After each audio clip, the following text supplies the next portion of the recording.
Hello, chào các bạn nha. Mình được một đứa em nó bắt được cái con này, nó cho mình các bạn. Đây là hít cô non và con này là con trống. Thì nó nói là rớt từ trên cây sài cao xuống. Thì mình cũng mừng quá, mình nuôi thôi, mình cũng không phát hiện ra là một cái chân của nó bị gãy các bạn, chân bên trái này. Cho nên các bạn thấy là mình nuôi cũng đã được một tuần lễ rồi, lông lá đầy đủ rồi, nhưng mà nó không chịu lên cầu được. Mình bắt đầu mình không có biết, mình không có chú ý cái phần chân, mình không có dưỡng nó. Thì mấy ngày nay mình nuôi thì mình thấy nó là cái chân có phần hồi phục, nhưng mà hình như nó bị đơ cong rồi các bạn. Tới thời điểm này thì nó không lên cầu được, mình sợ nó qua không khỏi các bạn. Tuy nhiên nó còn ăn tốt. Thì mình làm clip này để các bạn xem với mình coi là mình có thể giúp nó vượt qua cái lành được cái chân để lên cầu để thành công hay không, coi có sống được hay không nha các bạn. Hiện giờ là mình không dám chắc nữa.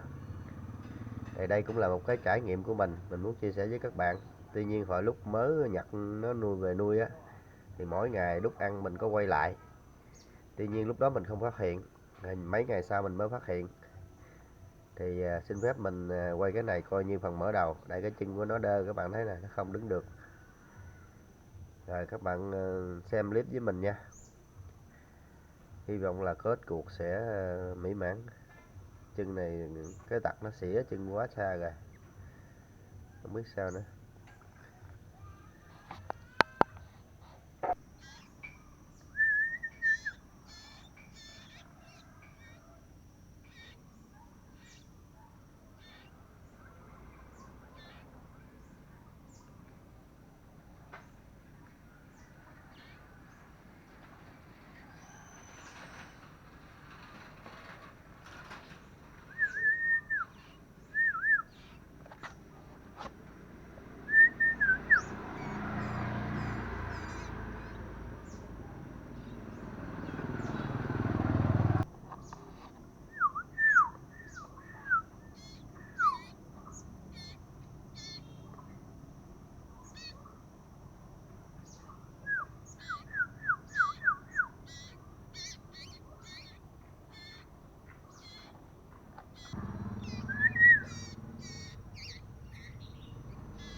Lên cầu khó khăn.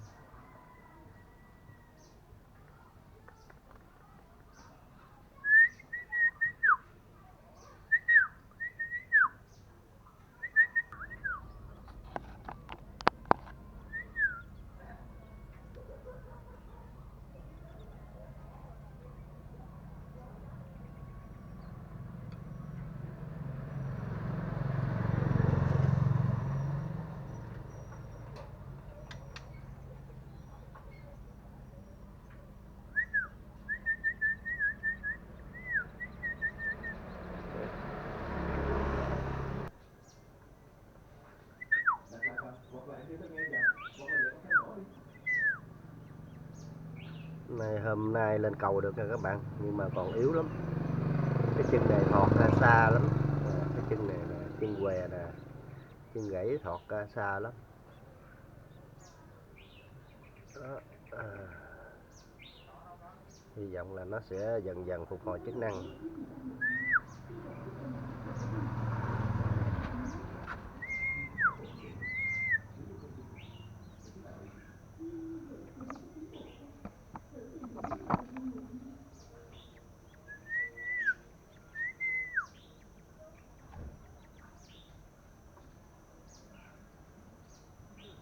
Té lên té xuống. Đó.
Có con chân hà.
Hello chào các bạn, đây là cái em mà hết cô mà có tật nguyền là gãy chân rồi các bạn. Mình nuôi nay mình cũng không có đếm nữa, chắc khoảng tháng rồi đó. Thì mình thấy em nó cũng hồi phục được phần nào. Hiện tại là nó cũng lên cầu bám cây rồi nó rỉa lông rồi cũng lanh lẹ, theo mình nghĩ là nó đã sống tốt rồi. Tuy nhiên cái chân nó giờ thì nó như thế này các bạn. Thì nó đã cái chân nó thì hiện không thể là nguyên vẹn giống như một cái em chim bình thường, nhưng mà theo mình nghĩ là một thời gian sau là nó quen với cái chân này thì nó sẽ đậu cành tốt. Đây chân này nó giống như nó vẫn bám cầu được nha các bạn, nhưng mà nó bị thọt á, thọt cái chân nó xỉa ra ngoài á, chứ không có gì hết. Hiện giờ là nó đang chủ động là đậu bằng cái chân bên trái, thì coi như mình nuôi em này lên cầu và thành công. Nói chung là nó sống là tốt các bạn, miễn sống là được rồi. Còn cái tật này thì mình thấy cũng không ảnh hưởng gì lắm, cũng rất là mừng là nuôi được một em chim non lên. Rồi đậu đi chơi đi nha. Chào tạm biệt các bạn nha. Chúc toàn thể gia đình vui khỏe hạnh phúc và thành đạt.